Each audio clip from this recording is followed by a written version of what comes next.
absolutamente falso, são fake news, como se diz agora, notícias falsas.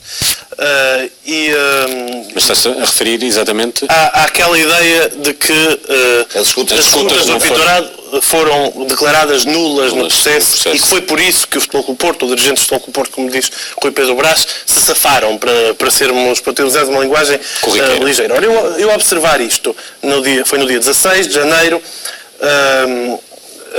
achei isto absolutamente inaceitável e decidi de imediato notificar os responsáveis pela informação e da editoria de desporto da TV. Sérgio Figueiredo, diretor de informação, o Joaquim Sousa Martins, a Cláudio Lopes, Sérgio Pereira e o Bruno Ferreira. Estes três últimos são editores de desporto da TV e mais futebol.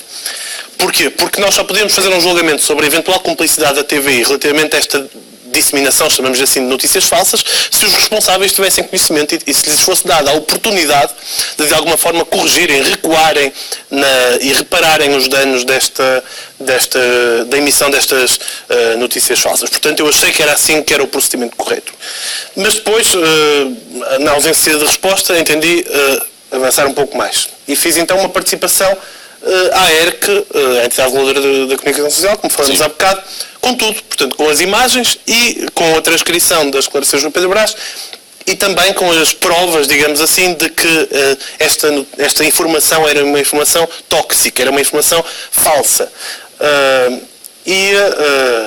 Devo confessar que a minha expectativa relativamente à ERC era uma expectativa muito baixa, pelo todo o historial que nós já conhecemos, mas também pelas mesmas razões. Acho que nós devemos testar as instituições, devemos pô-las à prova, digamos assim. Para as podermos criticar, para termos legitimidade para criticar, devemos também colocá-las à prova e dar-lhes a oportunidade, pelo menos, delas fazerem aquilo que é suposto fazerem. Então, dizia eu nessa participação no programa Notícias, 16 de janeiro, cerca de 23h14, emitido na TV 24, à pergunta se for provado que houve realmente esse roubo de informação, esses e-mails poderão não ter utilidade em tribunal, no contexto de um painel de debate sobre a detenção de um hacker alegadamente associado à difusão de e-mails para o Lisboa Benfica, o comentador Pedro Brás respondeu e fiz a transcrição das declarações. Ora, assenta o argumento de Rui Pedro Brás no pressuposto de que os dirigentes do Futebol Clube Porto foram declarados inocentes no processo apitolado após a nulidade das escutas telefónicas. Portanto, o Sport Lisboa Benfica também não deveria ser punido agora, visto que as evidências dos eventuais crimes cometidos foram obtidas igualmente através de meios irregulares. O pressuposto de Rui Pedro Brás. Tal pressuposto é, no entanto, absolutamente falso, tal como poderão Vossas Excelências verificar nos elementos que anexam a esta participação, retirados do livro página tal, onde é republicado o acórdão do Tribunal da Relação do Porto, o processo número processo apitolado. Do processo conhecido por apitolado não consta, pois, qualquer anulação de provas, designadamente escutas telefónicas. Pelo contrário, o Tribunal da Relação do Porto não deu provimento à intenção de alguns arguidos de verem as provas apresentadas pelo Ministério Público anuladas. Estranha-se que o emissor desta informação falsa, Rui Pedro Brás, desconheça a falsidade em questão, tendo em conta que o próprio, em 2010, foi analista das escutas telefónicas agora mencionadas na televisão Benfica TV. E coloquei os links. E apresentou o livro de Afonso de Melo intitulado Apitolado, sendo, portanto, alguém com conhecimento avançado nesta matéria. Perante este caso de evidente ausência de rigor informativo, tolerado pelo jornalista presente no painel e distribuído sem oposição para centenas de milhares de pessoas, lesivo não só para o nome do Futebol Clube do Porto, como para toda a justiça portuguesa, entendi contactar diretamente os responsáveis pela informação e pela editoria de desporto da TVI. Não obtive, porém, qualquer resposta à minha interpelação. Excelentíssimos senhores, sei que não está no âmbito das competências de Vossas Excelências a pronúncia em relação a opiniões emitidas em órgãos de comunicação social. Porém, o caso em apreço não se trata de uma opinião antes de um facto. A relativização dos factos constitui uma das maiores ameaças à democracia, têm-no dito especialistas um pouco por todo o mundo, e o fenómeno das notícias falsas, densamente propagadas através das redes capilares do universo digital e analógico, acrescentam gravidade a este problema que é de todos nós.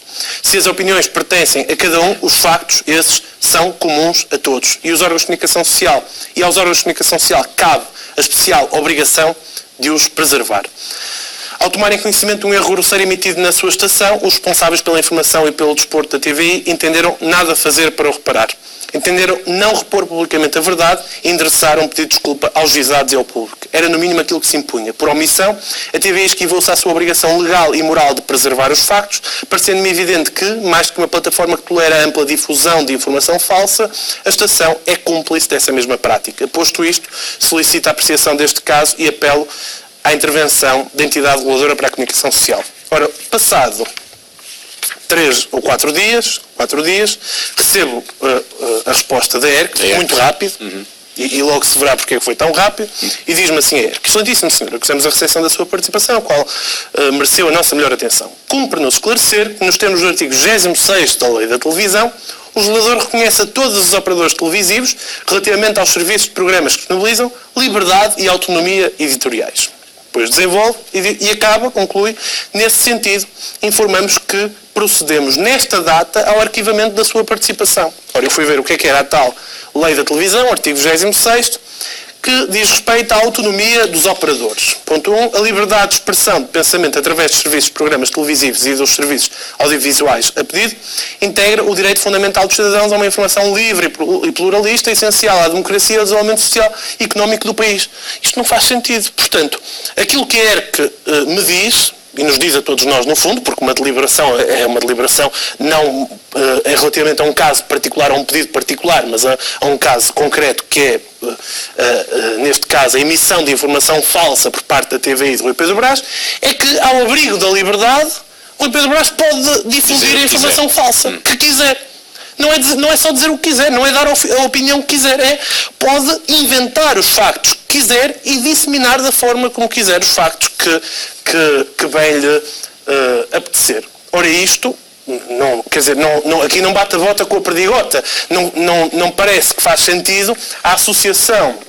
Isto foi assinado pelo diretor executivo da ERC, Pedro Correia Gonçalves. Parece que não faz sentido a associação da minha participação com esta justificação ao abrigo da liberdade de imprensa. E depois eu fui ver, recordei-me daquele célebre, nós na altura não chegamos a discutir isto aqui porque acho que calhou no período de interrupção do Universo Porto da Bancada, nas férias de verão, mas aquela deliberação da ERC relativamente à divulgação de e-mails no Universo Porto da Bancada, e eu fui revisitar esse documento. Esse já não tinha uma página, já era uma coisa muito mais elaborada, já tinha 110 páginas. Tinha muitas páginas, acho que era qualquer, não sei se a ERC aí já tinha meios próprios ou se fez outsourcing para fazer essa extensíssima e aprofundada apreciação. E o que é que a ERC dizia na altura? Eu vou ler aqui só alguns certos, obviamente não vou ler aquela deliberação toda, mas vou ler aqui alguns certos. O programa Universo Porto da Bancada constituiu um veículo privilegiado de vassa das comunicações ou de supostas comunicações, parece que estamos a ler a cartilha do Benfica, ou de supostas comunicações privadas, isto depois de muitas das pessoas visadas terem assumido que eram as próprias, mas a própria ERC não acredita nas pessoas que assumiram que, enfim, cujo teor e sentido foi, ao menos em certos casos, deliberadamente distorcido, por forma a servir uma narrativa pré-concebida, traduzida num conjunto de afirmações, insinuações e acusações de enorme gravidade. Enorme gravidade. A outra não era. Estas é que são de enorme gravidade. E da qual se encontrava, a verdade, qualquer propósito sério de informar. Aqui a informação já é uma preocupação da ERC. Uma tal narrativa chegou em certa... Eu estou a ler certos espaçados, não estou a ler isto em contínuo, porque é muita coisa. Sim. Uma tal narrativa chegou em certas ocasiões a atingir contornos burlescos. Isto é uma expressão da ERC relativamente a nós. Burlesco. Entretanto, o Ministério Público já disse que é criminalidade altamente organizada, já pediu ao Tribunal mais não sei quanto tempo para investigar, mas isto são contornos burlescos. Servindo não já para denunciar alegados crimes, mas apenas para tentar achincalhar pessoas que surgem como intervenientes nas mensagens noticiadas. O problema é achincalhar, o problema é as bolachas não me lembro da Magda, não é? Acho que era Magda. Coisa que jamais aqui foi divulgado. Exatamente. Mas é uma coisa que eles insistem muito. Mas era só as bolachas, era só não sei o quê. Borrava a minha cara. Se estivesse na pele desses senhores, borrava a minha cara. Depois da decisão que tiveram em relação à tua participação.